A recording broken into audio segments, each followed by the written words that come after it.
longo dessa palestra, vamos trabalhar pelo menos com 4 elementos, tá? São 4 aspectos que são relacionados com ensinar e aprender uma língua, que são idade, okay? Aptidão, inteligência e a motivação. São esses 4 conceitos. E para cada conceito desse, eu vou relacionar com um mito. Aquilo que é dito, né, comumente para as pessoas aí, em qualquer lugar, no trabalho, na escola, para a gente poder analisar um pouquinho esse mito, desconstruir e apresentar algumas verdades, o que é ou não é verdade quando alguém vai aprender uma língua estrangeira.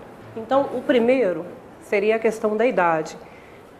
Ao ler o primeiro mito, eu queria que vocês pensassem na experiência de vocês, na convivência com colegas de trabalho, outras pessoas. Já escutaram alguém que já disse isso em algum momento para vocês? Já se depararam com essa situação? Alguém vira e fala isso? Eu estou muito velho para aprender essas coisas. Ah, mas é bom começar desde pequeno, tem que ser criança. Já escutaram isso?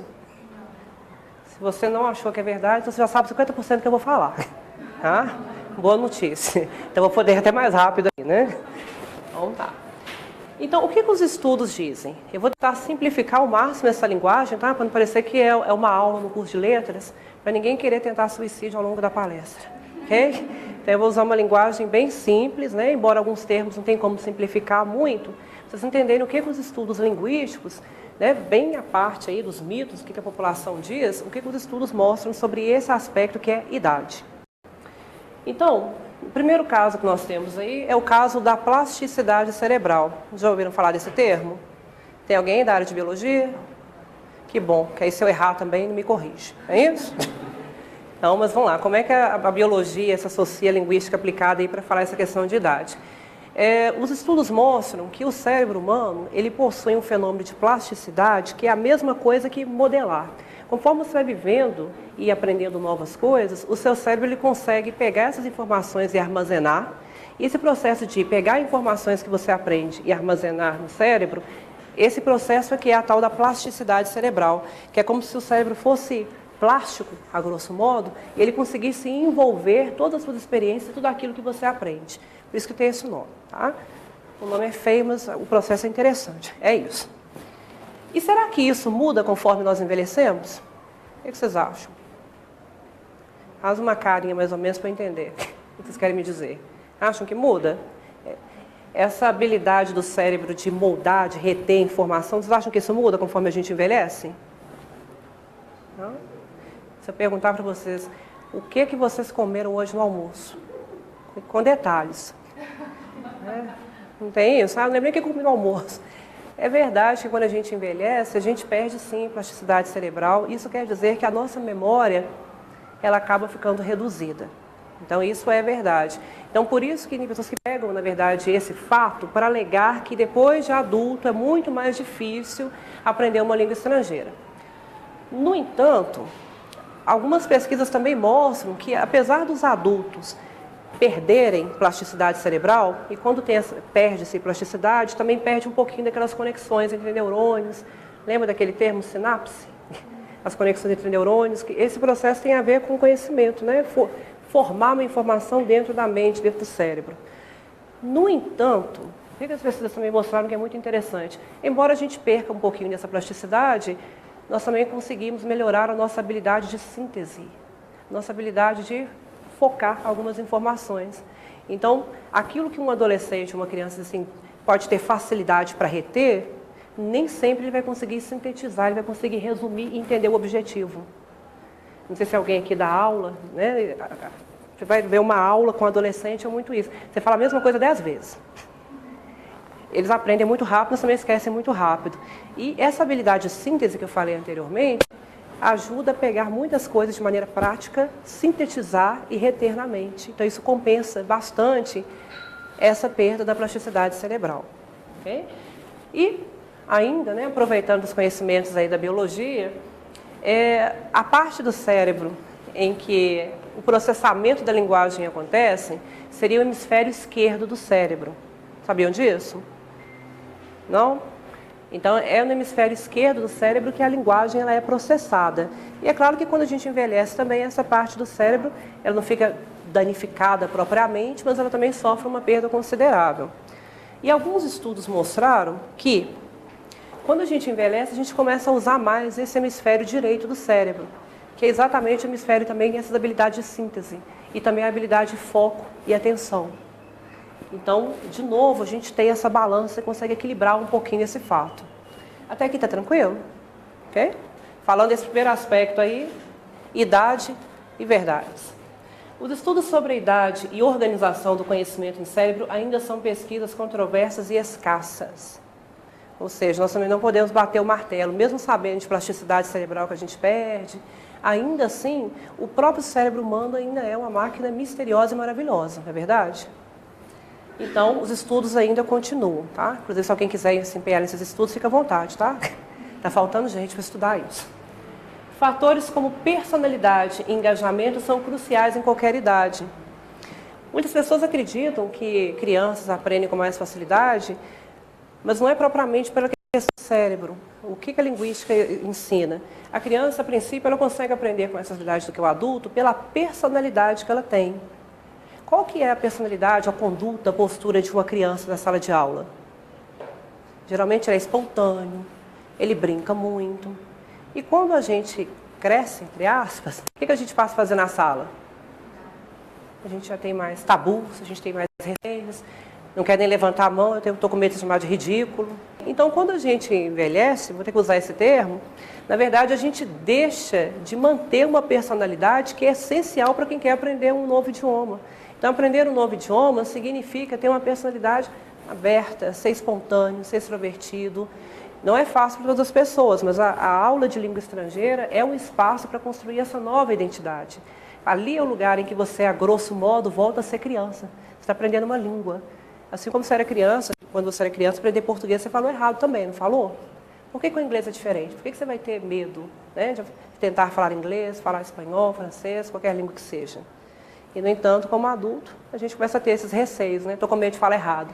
Então, você já começou a bloquear a sua aprendizagem aí. Então, não é a idade, é a personalidade. Okay?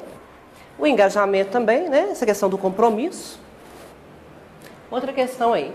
Na idade adulta, os estigmas, a intolerância à ambiguidade. Intolerância à ambiguidade seria ser aquela dificuldade de lidar com coisas diferentes de outra língua. Então, você vê uma frase diferente, você fala, eu não consigo traduzir, isso aqui é muito diferente do português. Então, a gente fica um pouco intolerante. As suas características são mais importantes do que a sua idade. Isso é muito importante. E aí, reflita. Eu uso a minha idade como lembrete das oportunidades que tenho para aprender um novo idioma ou a uso como uma anestesia geral para as minhas metas? Então, será que a minha idade, né, será que ela sempre vai se justificar tudo aquilo que eu acho que eu não dou conta de fazer, então que eu não quero, que eu não posso fazer? Ou será que eu vou encarar que quanto mais eu amadureço, mais eu tenho oportunidade também de ter aquela síntese, de ter foco, mais habilidades eu tenho também de aproveitar essas oportunidades. E quando a gente é criança, infelizmente, nem sempre a gente aproveita, não é verdade? Então, esse foi o primeiro aspecto aí, idade. Então, aptidão. Então, o mito aí. Eu não levo jeito para isso. Você já falou isso alguma vez? Você tentou, talvez já fez o básico 1 não sei quantas vezes, né? Mas pode ser que tenha acontecido a sua experiência. Mas tem que ter um dom. Mas que gosta de jogar futebol, né? Tem que ter um dom. E aí, o que os estudos dizem sobre isso? A noção de aptidão está associada a 4 fatores. O que as pessoas chamam de aptidão, seria, a grosso modo, o talento, está ligado a 4 questões. Né? Esses aspectos são essa questão do código fonético. Sabe alguém que nunca viu inglês, mas quando você fala inglês, ela repete com você, ela consegue imitar propriamente aquele som. Gente que até canta inglês, nunca assistiu uma aula. Tá cheio de cantor aí fora, tá? Denúncia. Pra vocês saberem, tá? Que tá cantando inglês aí, mas nunca entraram numa sala de aula, tá? Mas aí fica parecendo que ela tem aptidão, porque ela tem esse código fonético, ela consegue identificar os sons da língua e tem facilidade também para reproduzir. Aí quem olha isso de fora, fulano tem um talento, fulano é inato. Não. Memória associativa. Tudo aquilo que a pessoa viu, ela consegue associar na outra língua. Ah, eu já vi isso em algum lugar. Ah, a palavrinha off. Ah, eu já vi no shopping, então é desconto. 50% off. Então tem essa memória associativa. Memória gramatical. Aula de gramática, vocês gostam? Mas tem gente que gosta. E até memoriza. Então, memória gramatical. Né? Habilidade de aprendizagem indutiva. O pessoal usa na gíria popular o famoso sacation. Eu acho que é isso. Então ele vê uma estrutura da língua, ele já conclui. Sempre que isso aqui aparece, até porque a frase está no futuro. Quando aparece aqui na palavra, porque está no passado. Então isso é uma habilidade, tá? Mais indutiva. Aptidão está relacionada a diversas formas de inteligência. Daqui a pouquinho eu vou falar melhor sobre o que é inteligência, tá? Se tratando de aprender línguas. Então todo mundo que se acha burro, pelo amor de Deus, não pensa nisso mais não, tá? Daqui a pouquinho eu falo melhor o que é essa questão de inteligência, mas é bom vocês saberem que trabalhar com aptidão significa trabalhar com esse conceito de inteligência, que eu vou falar daqui a pouquinho com mais detalhes do que é. Vamos lá falar de aptidão e verdades. Antes de eu prosseguir aqui, até essa primeira parte, está ok? Ok? Posso recapitular então? Fazer perguntas? Mentira. Tranquilo. Aptidão e verdades. Então vamos lá. Aptidão e verdades. Não há evidência de que a aptidão possa ser separada da inteligência, que por sua vez é uma propriedade distinta nos seres humanos. Daqui a pouco eu vou falar. Cada um possui habilidades, competências, possui inteligências diferentes. Cada um aqui possui inteligências diferentes. Então quer dizer que para aprender uma outra língua, se a inteligência está associada à aptidão, então na verdade todo mundo tem aptidão. Você precisa aprender a usar isso a seu favor. Conhecer a sua inteligência, nós vamos falar daqui a pouquinho, para associar isso com a aptidão para você aprender uma língua estrangeira. Os aprendizes possuem aptidões diferentes porque cada pessoa possui formas diferentes de aprender. Já ouviram falar de estilos de aprendizagem? Será que todo mundo aprende do mesmo jeito? Não, não é verdade? Então tem os estilos de aprendizagem, que é essa forma de aprender. Então os estilos de aprendizagem variam. Geralmente quando você vai estudar para a prova, é o momento que você vê isso. Eu gravei mais as informações da aula quando eu vi uma tabela.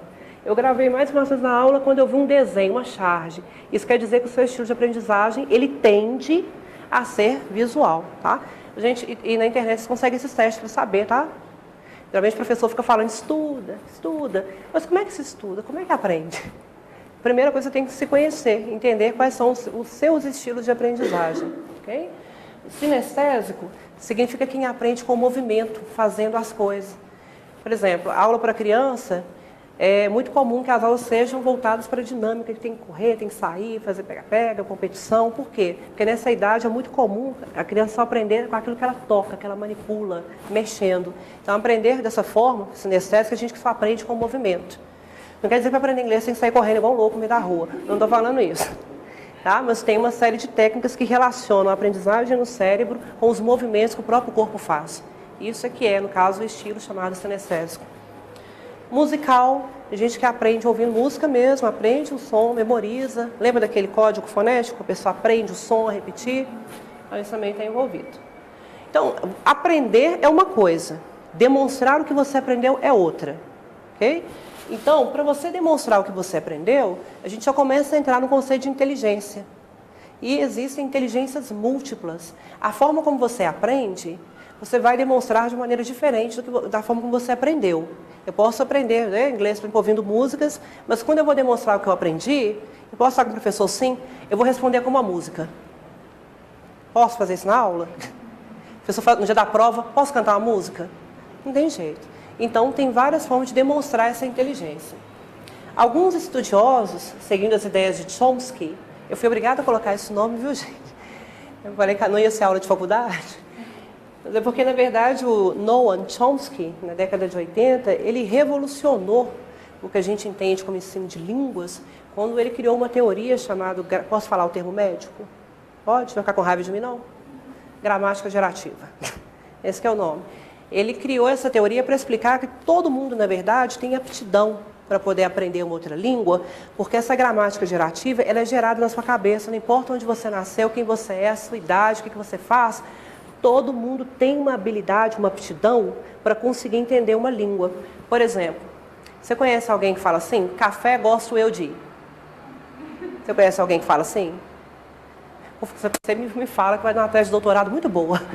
Me conhecer, me fala. Mas eu conheço que fala assim, você gosta muito de... O que seria essa frase? Eu gosto muito de você, eu gosto de café. Então, por que as pessoas, até quando estão aprendendo a falar, tem uma ordem? Sujeito, a pessoa, eu, tem o verbo, gosto, tem ali a preposição de, é ali, você. Isso explica. Todo mundo tem uma aptidão, na verdade, para organizar também as informações.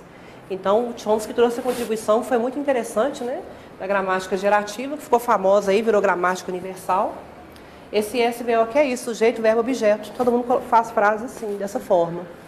E na outra língua? Também você vai conseguir. Reflita. Que tal conhecer um pouco mais sobre suas aptidões enquanto aprende um novo idioma? Então, eu costumo brincar com os meus alunos, se a sua vida for um fracasso em português, inglês é a sua segunda chance na vida. Tá? Se tudo deu errado, agora vai dar certo. Porque outra língua, você tem uma oportunidade de poder utilizar habilidades que você nem imagina que você tem. Inteligência, finalmente. Vamos lá. Mito. Essa aqui eu quero ver a cara de... Eu não sei nem português. Você já falou isso? Escutou alguém que falou isso? Já? Eu não sei nem português. Para falar outra língua tem que ser muito inteligente. Tem gente que fala assim para mim, eu conheço, ela é muito inteligente, ela fala 10 línguas. Eu não sei nem se ela sabe trocar uma lâmpada, mas ela fala 10 línguas. Então, será que é assim? A gente quantifica? Quanto mais línguas, mais inteligente é a pessoa? Será? E eu não sei português, então também não vou saber inglês? Então, o que os estudos dizem aí? Faltou um S em todos ali, tá, gente? É porque eu não sei escrever, não, tá? Faltou ali, tá? O que os estudos dizem? Inteligência, ela é medida através de QI, quociente de inteligência. Já ouviram falar do tal do QI? Já? Nossa empresa é quem indicou, né? Assim? É? Pois é. Então, o QI, ele já era utilizado há bastante tempo, desde o início do século XX, tá? 1920, alguma coisa, eu não lembro agora o ano especificamente. E esse teste do QI, ele foi inventado pelo Pierre Binet, que, na verdade, quando ele inventou isso, na verdade, ele é psicólogo e educador também, né? Ele era, né? Era psicólogo e educador. Ele começou a observar que muitos alunos tinham muita dificuldade de aprender qualquer conteúdo. Não era língua estrangeira, não. E aí ele pegou e resolveu criar um teste para poder tentar quantificar o desempenho das pessoas, para poder entender por que algumas pessoas tinham um desempenho tão alto e outras tão baixo. Eu não sei te falar até hoje se isso foi bom. As pessoas possuem maneiras diferentes de aprender, como nós já vimos agora há pouco, e também possuem maneiras diferentes de demonstrar aquilo que elas aprenderam. O conceito de inteligência é isso, é como é que você demonstra todo o seu potencial e tudo aquilo que você aprendeu. E essa que é a definição, pelo menos para a linguística, do que vem a ser inteligência. Então, na internet, quem quiser fazer o teste, tem uma tabelinha, é muito prático, muito fácil de ser preenchido, e lá você vai ter um feedback. Se você demonstra muito mais a nível de música, se é questão visual, se é questão espacial, se é questão sinestésica, que é mexendo. Tem basicamente umas 9 categorias, tá? Hoje já fala-se até de uma 10ª, que seria inteligência emocional. Também é fundamental, né? Então, para muitos pesquisadores, o quociente emocional, que é essa última agora, é tão importante quanto o QI. Você conhece um professor, por exemplo, que parece ser muito inteligente, mas não sabe dar aula? Não precisa falar o nome dele não, tá? Você fala o nome dele não. Você duvida que ele é inteligente? Você duvida que ele tem qualificação? Mas para transmitir informação, muitas vezes o problema é essa questão do quociente emocional. A forma como ele consegue mediar aquilo que ele sabe e a aprendizagem de quem está ali na frente dele. Daí a gente fica tímido, por exemplo, né? Então, é por aí. Aptidão e inteligência são conceitos muito próximos e comumente considerados sinônimos ao se aprender um novo idioma. Eu já tinha falado isso aquela hora, né? A ideia de talento, aptidão está muito ligada à inteligência, que significa a forma como você demonstra aquilo que você aprende. Okay? Beleza? Podemos prosseguir? Inteligência e verdades aí. Vamos lá. Os estudos realizados comparando o quociente de inteligência e a capacidade de aprendizado de uma segunda língua, seja inglês, francês, espanhol, mostraram um nível moderado de correlação. Lembra quando eu perguntei para você se alguém fala várias línguas, você que ele é muito inteligente? Não é bem por aí não, tá? Não dá. Senão, imagina, a gente que é formado em letras, né, Maria? A gente ia ficar se sentindo, né? A gente fala várias línguas, mas não é por aí, infelizmente. Ou felizmente. Em outras palavras, um QI, aquele quociente, né, de inteligência elevado, não é a característica de aprendidos excepcionais. Então, quem fala 10 línguas é muito fluente, não quer dizer que tem um QI acima dos outros também não. Ser capaz de memorizar e recuperar informação durante uma interação são habilidades importantes de bons aprendizes. Então, isso aqui é que conta muito também, tá? E os aprendizes devem conhecer suas inteligências para associar isso às suas estratégias de aprendizagem. Se você quer aprender um novo idioma e talvez não sabe como, você tem que primeiro se conhecer. A gente falou de estilos de aprendizagem, o jeito de aprender. Agora estamos vendo que tem várias formas de mostrar a aprendizagem, que é esse conceito de inteligência. Então, vocês deveriam conhecer isso para você saber, peraí, se eu sou uma pessoa que aprendo mais ouvindo, então realmente tem hora que é gravar a aula mesmo, tem hora que assistir a uma aula, né, um vídeo na internet. E quando você vai demonstrar, tem aquele teste na internet, inteligências múltiplas, ali vai te mostrar qual é o seu perfil. E isso já existe também, uma categoria que mostra, se você tem essa inteligência, qual é a melhor forma de você aprender uma outra língua. Já existe isso, tá? Um dia eu conto na próxima palestra. Tá bom? Mas já existe isso, bonitinho. Então, quem quer aprender, por exemplo, gramática, e às vezes é uma pessoa sinestésica, que aprende movimentando, às vezes a pessoa tem que cortar a frase em vários pedaços e brincar como se fosse um quebra-cabeça. Quando ele tenta colocar a frase na ordem, cortou a frase em vários pedaços, né? Várias palavras. Quando ele tenta embaralhar e pôr de novo na ordem, ele aprende. Por quê? Porque pelo movimento ele ativou a aprendizagem. Então, isso é só um exemplo para vocês entenderem que, de acordo com o seu estilo de aprendizagem e com a sua inteligência, você consegue aprender. Tem várias atividades para conseguir contemplar cada uma dessas inteligências múltiplas. Reflita. Você coloca as suas emoções a serviço da aprendizagem? E nós falamos que a questão do consciente emocional, ele pesa muito, né? Esse assunto está em voga no momento aí, né? Tem mais e mais pesquisa sobre isso. Já tentou descobrir suas inteligências ao aprender um novo idioma? Já? Mentira, né? Não estou nada, né? Então, vai em casa, procura lá inteligências múltiplas e faça um teste, tá? Vou falar que eu vou disponibilizar um computador para vocês fazerem aqui agora, que não dá tempo. Mas vocês vão gostar muito desse teste. E chegamos finalmente aí em motivação, né? Então, qual que é o mito aí? Eu não dou conta. Eu acho que eu nunca vou aprender. Né? A pessoa está bem desmotivada, né, para falar isso. Essa palavra motivação, ela é muito abstrata, né? Quando a gente fala, parece que motivação virou assim, palestra de motivação, fulano está sem motivação. Qualquer tipo de coisa negativa agora é falta de motivação. E não é. A motivação tem a ver com esse combustível, essa vontade de você atingir uma meta. E para aprender uma outra língua, embora eu tenha deixado motivação por último, é como se a motivação fosse o fio condutor de tudo. Independente da sua idade, independente das suas aptidões, independente da sua inteligência, é a motivação que é, na verdade, o carro-chefe, é a linha condutora que determina muito mais se você vai ou não vai aprender uma língua estrangeira. Então, essa palavra, por mais que seja um clichê, está batida aí, motivação, para línguas, os estudos sobre motivação ainda são estudos recentes. Atenção. A motivação pode ser de vários tipos. Nós temos aí a motivação extrínseca, que ela pode ser integrativa e instrumental. O que é isso? Né? Vamos colocar de forma bem simples. É a motivação que vem de fora. Às vezes não é propriamente porque você quer. Você já teve que aprender inglês por causa do seu trabalho? Não era bem porque você queria? Às vezes teve que aprender inglês para poder estudar, para poder fazer uma prova, por exemplo. Esse tipo de motivação, a gente fala que é instrumental. Você está usando a língua como instrumento. É para o meu trabalho, então eu vou ter que aprender. Eu vou ter que fazer uma prova, então não tem jeito, eu vou ter que aprender. E a integrativa é quando a pessoa também não quer exatamente aprender a língua, mas ela sente que ela precisa aprender para se integrar, para fazer parte de um grupo. Se eu conhecer alguém assim, todo mundo está fazendo inglês, eu vou ter que fazer também. Ela sente que ela tem que fazer parte de um grupo. Como ela sente que ela tem que integrar a esse grupo, ela cria essa motivação, eu preciso. Quem vai viajar, por exemplo, fala assim, mas como é que eu vou interagir lá? Então eu tenho que aprender. Né? E a intrínseca tem a ver com a motivação dentro, quando você está dentro da sala de aula. O que interfere com um aluno, por exemplo, querer ter motivação para aprender uma língua estrangeira dentro da sala? Eu já dei exemplos aqui fora, né? Coisas que interferem nessa decisão de querer aprender uma língua estrangeira. E dentro da sala de aula, as condições físicas. Por exemplo, eu não vou... Já teve aluno falando, eu não consigo aprender porque o ventilador só fica desligado. Parece estranho. Então leva o ventilador para casa e estuda. Não é assim. Por quê? As condições físicas interferem se você se sente confortável ou não para aprender.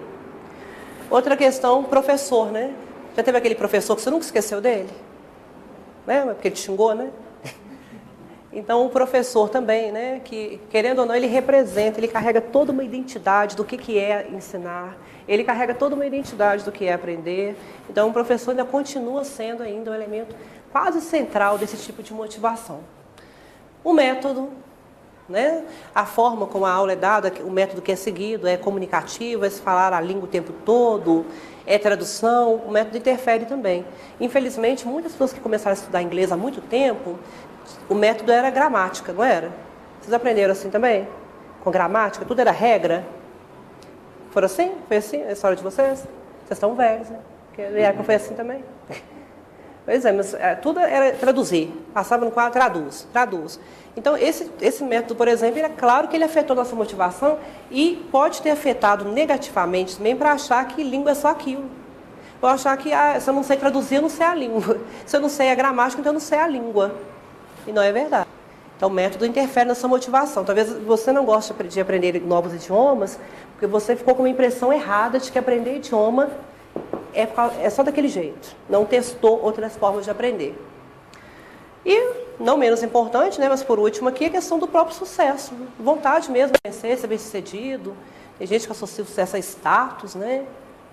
Então, isso interfere. Motivação e verdades. A motivação, então, está intimamente ligada às questões de identidade e autonomia.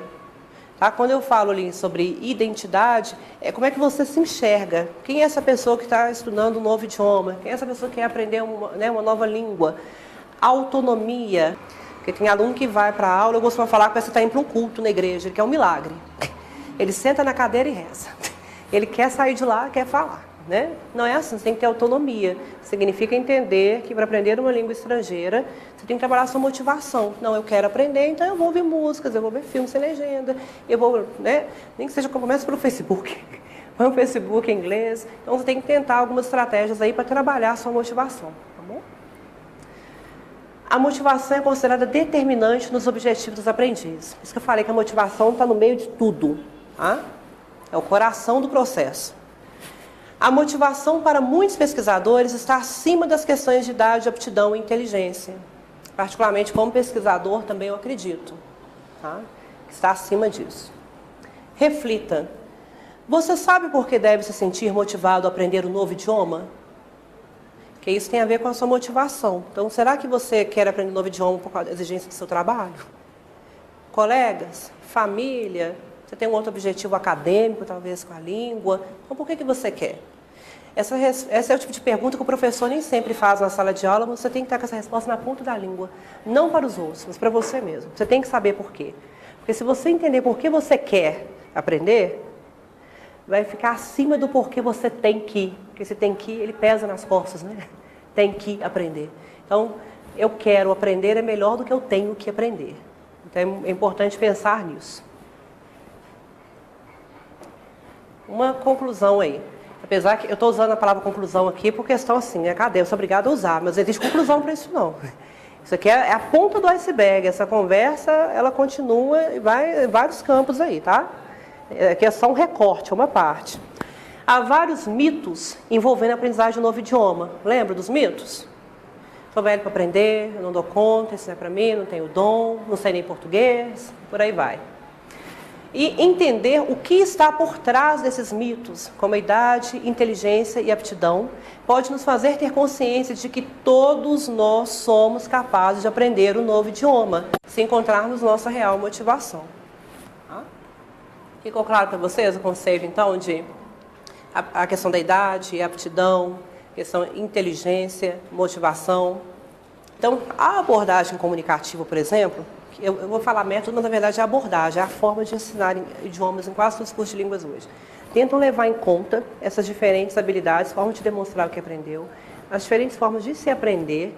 Então, o livro, por exemplo, ele acaba sendo um grande aliado do professor, porque as atividades em si já é para isso. Então, que você trabalha assim, um texto ali é uma imagem. Você tem a chance de aprender com aquilo.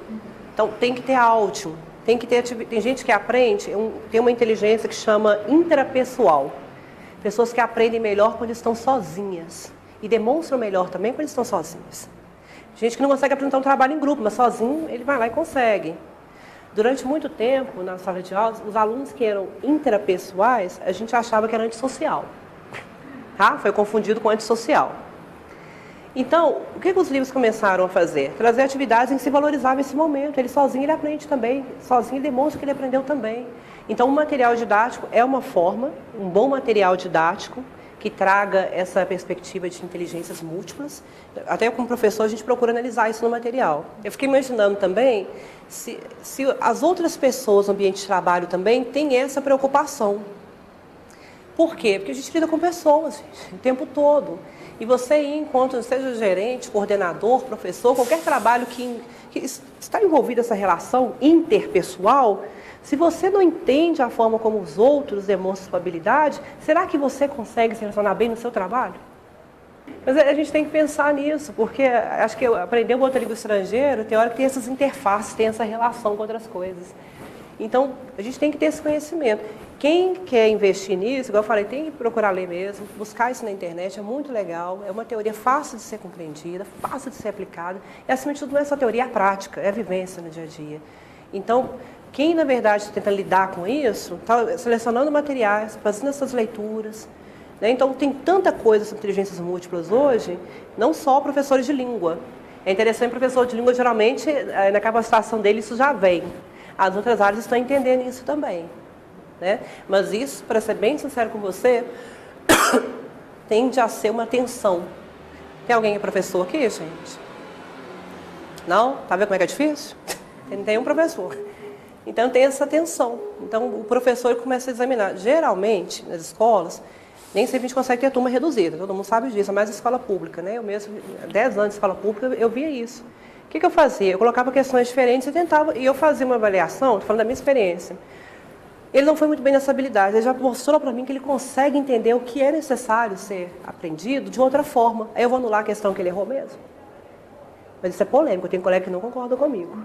Porque eu estou tentando ter essa visão individual, que esse indivíduo aprende dessa forma e demonstra dessa forma. Ele não tem que ser igual aos outros. Tem alguém na área de economia aí? Você já estudou sobre as teorias neoliberais, não já? Neoliberalismo, essa coisa de criar padrões, standardized, né? Padronizado, isso tem a ver com a influência da economia. Não estou falando que vocês são inimigos número 1, não, coitada, até baixou. Ah lá, até baixou ali. Não vou falar mal de vocês, não. Aqui, ó, um abraço para os economistas, pronto, registra aí, Paulo. Manda um abraço para os economistas. Só que a influência do neoliberalismo na educação criou uma visão dentro da educação de que as pessoas têm que aprender, têm que ter uma proficiência média, tem que ter um padrão de resultado. E isso influenciou até as provas. Né? Quem trabalha na escola sabe disso. Tem todo tipo de prova para poder medir o conhecimento dos alunos, as provas institucionalizadas. Né? Então isso, querendo ou não, foi uma aliança ruim. Eu acho que assim, foi um casamento de mau gosto, quando tentou pegar coisas da economia e jogar na educação. E isso vai contra o que a gente está vendo aqui, né? Como é que eu posso tratar essas questões de idade, de aptidão, de inteligência e motivação, se eu quero, igual eu estou comentando aqui agora, tentar criar padrões, uma referência, né? Complicado. Então, uma pergunta que tem que se fazer é: qual desses mitos ainda é persistente na vida de vocês? Vocês têm que ir embora para casa com essa pergunta, tá? Para casa. Eu já dei 3, né? Teve aquele para casa, tem um teste lá do estilo de aprendizagem, descobrir como é que você aprende, tem inteligências múltiplas, saber como é que você demonstra aquilo que você aprendeu, e agora tem esse. Você tem que saber qual que é o mito que você tem que derrubar, que você tem que trabalhar. Né? Então, eu acho que são contribuições, né, da linguística para a vida da gente, né? Não só aprender língua, mas para a vida mesmo. Se eu entendi direito a sua pergunta, parece que aquela motivação, sabe, intrínseca, do tipo, eu tenho que... Está pesando muito para você ter o prazer realmente em aprender. É isso mesmo? E isso está te bloqueando quando você vai demonstrar o que você aprendeu, você não consegue. Exatamente. Uhum. Tudo toda bloqueada. Olha, se eu fosse tentar resumir a resposta para essa pergunta, assim, de forma bem simples, seria assim: o nosso objetivo na vida, todos os dias, é simplesmente tentar fazer do nosso dever o nosso prazer. Já escutou isso? A resolução do conflito é isso. Você tem que fazer do seu dever um prazer. Se você começou a estudar inglês... Vou usar o inglês como exemplo, tá, gente? A gente fica viciado, né? Puxa sardinha pro lado da gente. Né? Se você começou a aprender inglês por uma motivação que não é propriamente a sua, essa coisa de instrumental, está sendo exigido de mim para o trabalho, por exemplo. É um dever que tem que virar um prazer. Porque no meio desse dever, é quando ele começa a se transformar num prazer, é o momento que se você entrou por obrigação, você não é obrigado a continuar estudando por obrigação. É explorar outras coisas da língua, porque a gente está rodeado de língua estrangeira o tempo todo. Vocês concordam comigo?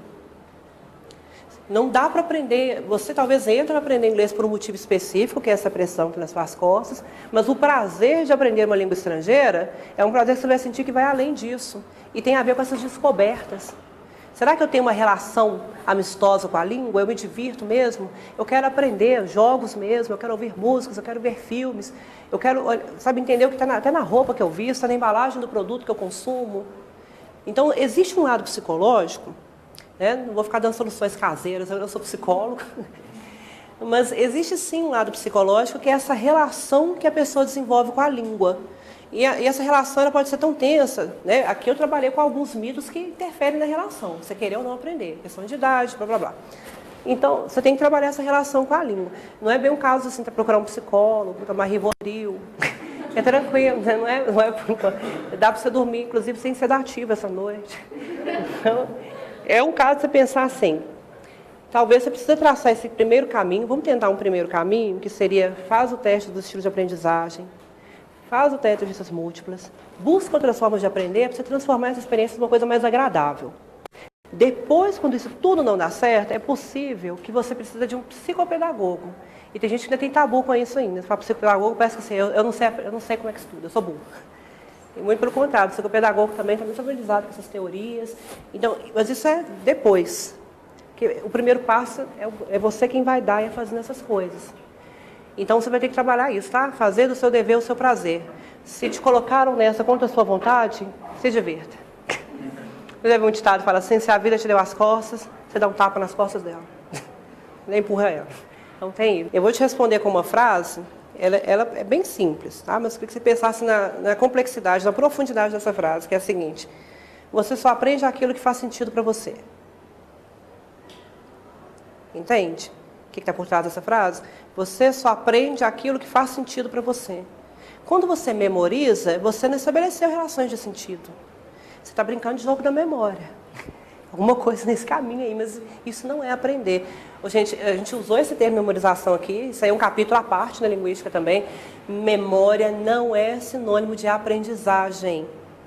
Eu conheço gente que conta histórias de todo mundo na vida, mas não aprende outra língua. Então a memória não ajudou muito, mas lembra de cada detalhe quando vai conversar com alguém. Então, para você trabalhar a sua memória, você vai ter que mexer nisso, tá? A forma como você está estudando, se você está... a relação, de novo, né? Aquela questão da relação que você está desenvolvendo com a língua também. Então, você não vai ter uma boa memória se o seu cérebro não quiser armazenar isso. E sabe por que o cérebro não quer armazenar?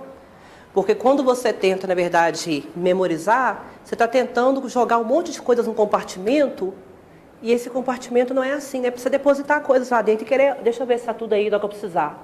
O cérebro não funciona dessa parte. Lembra quando eu falei do conceito de plasticidade cerebral? Eu falei em algum momento que assim, que ele está aberto, ele recebe tudo e joga ali dentro. Falei isso? Se eu falei que eu estou muito cansado, gente. Eu não falei isso, não. Eu falei que o que ele faz? Ele se adequa, ele molda, ele assimila, né? A ideia de um plástico que embrulha. Não usei essa metáfora? Então, isso não tem a ver com memorizar, não. Tá? Para quem estuda psicologia, quando eu estudei psicologia na faculdade, tinha uns conceitos de assimilar as coisas, né? De aprender. Isso tem a ver com memória, mas a memória não determina isso. Então, você vai ter que mudar a sua forma de estudar, cuidado, e agora vem outras coisas, tá? Os horários que você estuda, que condições que você estuda, qual que é o seu estado psicológico quando você estuda, e, acima de tudo, qual é a forma como você estuda pensando na língua. Você está cobrando demais do seu cérebro um processo que tem que ser mais natural. E, em vez de você tentar memorizar tudo, o que é mais fácil? Você está sempre relendo. Isso tem a ver até com a postura como aluno. Antes da aula, o que eu faço? Dou uma olhadinha. Durante a aula eu faço perguntas, eu interajo com a informação, eu interajo com o conhecimento. E depois da aula tem coisa que eu posso fazer também. Viver. Quando eu digo viver, é porque a língua estrangeira está em qualquer esfera da nossa vida aí, né? Então você tem que começar a fazer isso, tá? Associar mais, né, a língua estrangeira fora da sala de aula, criar hábitos diferentes de estudo. Você está forçando muito o seu cérebro num processo que não precisa, não é por aí.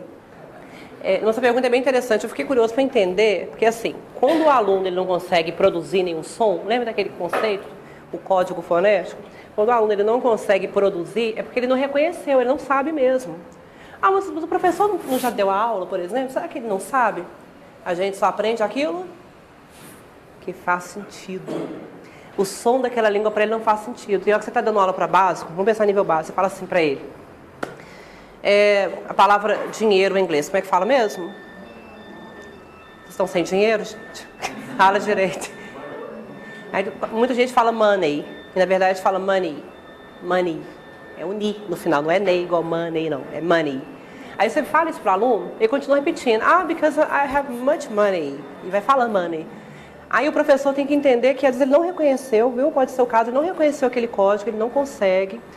E se ele, depois de muito tempo, porque cada caso é um caso, né? Depois de muito tempo ele ainda não... Pode ser que esse aluno ele tenha um bloqueio a nível fonoaudiológico, a questão do fonema, do som também. Tem casos que o aluno ele tem que procurar um fonoaudiólogo, por quê? O fato dele não entender os símbolos, não entender os sons, ele fica tão bloqueado que ele não consegue falar. Aí vem o fonoaudiólogo, se precisar entra um psicólogo para trabalhar a timidez, porque quem é muito tímido também não consegue falar. Pode ser a timidez junto com o problema fonológico. Mas dificilmente acontece isso, tá? Não, mas pode ser isso. Não fez sentido para ele aquilo ali. E essa questão de pronúncia é muito complicado. O aluno não é corrigido no básico, por exemplo. Pouco corrigido, né? Falar que não é. Mas até o intermediário é que ele vai amadurecendo. É como se ele fizesse, na verdade, um upload, colocando coisas ali, e depois que ele, na verdade, imprime. Usando uma ilustração é assim. O cérebro da gente, assim, vai pegando as coisas, depois você tem que ser o tempo. Tem até um período, né? Eu não lembro o nome agora em português, o negócio do silent. Período silencioso, a tradução seria isso, que explica que tem aprendizes que podem ser fluentes, falar inglês perfeitamente, qualquer outra língua muito bem, mas ficaram anos sem pronunciar uma palavra. Ficou fazendo esse upload até conseguir imprimir. E por que demorou tanto tempo? Pode ser motivação, condições de sala de aula, professor, alguém o corrigiu, ele ficou constrangido. Tem gente que fica inibido com facilidade, tem gente que não encara a aprendizagem como uma coisa boa. Então, toda hora eu estou repetindo esse negócio do jeito que você encara as coisas, que isso interfere na sua motivação também. E a gente manda essas mensagens para o cérebro. Se você vai estudar num ambiente que está desorganizado, sabe o que seu cérebro entende? Do jeito que entrar aqui está bom. Interfere. Você consegue estudar num lugar desorganizado? Isso interfere. Alguém consegue aprender com fome, gente? Não, porque o cérebro entende, manda sinais, estou com fome. O corpo está com fome. Então, aprender vai ser prioridade? Você está dormindo muito mal, está trabalhando demais, está aí no TCC, né, que é o transtorno de conclusão de curso. E aí, o que vai acontecer? Seu cérebro vai entender, vai processar as coisas, o que ele entende? Eu preciso dormir, vai dormir. Eu não tenho culpa dos seus problemas. Na verdade, você precisa dormir, é descansar também, tudo interfere. Okay? Tem gente que pergunta sem querer saber. Te pergunta sem querer saber. No fundo, ele não quer a resposta. Essa questão da motivação e da atenção também é interessante. Quando alguém fala uma coisa que no fundo você não quer saber, você está desmotivado, está desinteressado, você pergunta, você acha que quer porque você está perguntando, mas o seu cérebro já entendeu que você não quer, você também não armazena. Então o professor fica falando, igual o caso da atriz com o apresentador. Na verdade, ele está preocupado com outras coisas. Eu tenho que ler o que está ali no script. Daqui a pouco daqui a pouco é intervalo. Sabe Deus, você vai ter... eu sou obrigada e eu vou ter que rir. Tem que fazer uma piada. Então, na mente dele, tem tantas outras coisas que são prioridades enquanto apresentador naquele momento, que na hora que ela está falando com ele também, não quer dizer que ele está prestando verdadeiramente atenção naquilo que ela diz. Conseguiram perceber os bastidores? O que está por trás? Essa questão, você perguntou na segunda parte da sua pergunta, o que seria o motivo da desistência, né? Resumindo, seria isso. São vários fatores. Às vezes, a pessoa, internamente, ela tem aqueles mitos mesmo, tá? Estou velho, questão de idade, aptidão, inteligência. Às vezes também, e eu vou falar de novo de motivação, tá? Porque essa questão da motivação, para entender por que realmente que ele saiu, por que ele desistiu, pode ser, desde a condição física, o próprio professor, o método, essa questão do sucesso, talvez ele quer atingir em pouco tempo, a ansiedade também interfere. Então, quando os alunos desistem, tem hora que o aluno culpa primeiramente a própria língua. É porque inglês é difícil. Esse é outro mito também, tá? Daria uma outra palestra. O inglês é difícil. Então, quando o aluno sai, na cabeça dele, a primeira justificativa é Ah, é difícil, eu estou cansado. Mas o que está envolvido aí no fundo é a motivação dele mesmo. Ele saiu porque alguma coisa naquele contexto, ou fora dele, aquela motivação fora, que é extrínseca, pôs na cabeça dele de que não vai dar tempo, então não é a hora, ele está cansado, eu não vou dar conta. Então tem vários fatores aí. Na época, quando eu estava agilizando, vai pra lá, mexer com intercâmbio, eu tinha umas decisões muito sérias para tomar. E tinha a ver com essa motivação também. Eu tinha que ir, porque todo professor de inglês vai. Aí eu falei, não, estou cheio de coisa para fazer na minha casa, nem coisa com a minha família. Né? Eu já estava também em questão de emprego também, já estava trabalhando em vários locais. Aí eu falei, essa motivação está errada.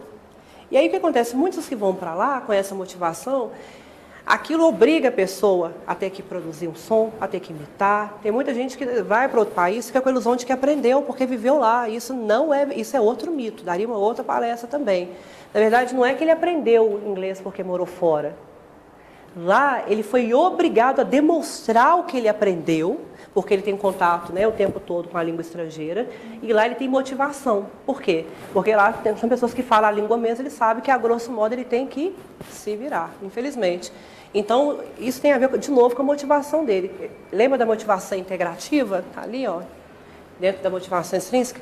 Para eu me integrar, para eu sobreviver, eu vou ter que aprender.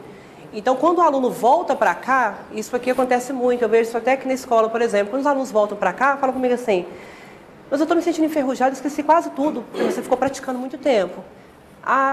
Então, o que aconteceu? Lá tinha motivação de se integrar. Quando ele volta para cá, ele acha que ele não tem que se integrar mais. Eu não tenho que falar inglês porque eu sou brasileiro, porque eu estou no meio de brasileiros. E isso é um erro. Então, a gente tem que ter essa motivação integrativa o tempo todo, não é só em outro país, é aqui. Então, aqui mesmo, aqui agora, pensa no local que você mora, Belo Horizonte, você tem que sim. Por que eu não posso ter um Facebook em inglês? Por que eu não posso conversar com um colega meu pelo Skype em inglês? Por que eu não posso baixar aplicativos no meu celular? Por que eu não posso tentar arriscar ver filmes, né, com legenda em inglês para aprender vocabulário ou sem legenda para treinar a minha compreensão auditiva? A gente tem que transferir essas coisas que as pessoas fazem lá fora, aqui, agora. Não sei se eu consegui responder direito essa pergunta, ficou claro? Okay? Então, esse negócio de intercâmbio, isso ainda é um mito ainda. Aí ficou uma coisa assim do tipo, se você não vai para outro país, então você nunca vai ser um falante proficiente da língua. Até no FMG, por exemplo, os melhores professores que eu tive eram aqueles que não fizeram intercâmbio. Por quê? Criar uma facilidade, eu tenho que aprender a falar aqui agora, eu tenho que aprender a entender as pessoas aqui agora, e isso facilitou como professor e como falante da língua. Muito mais do que uma experiência limitada, estar num país em determinado momento e acabou. Okay? Alguma outra pergunta? Tranquilo? Opa. Gente, obrigada.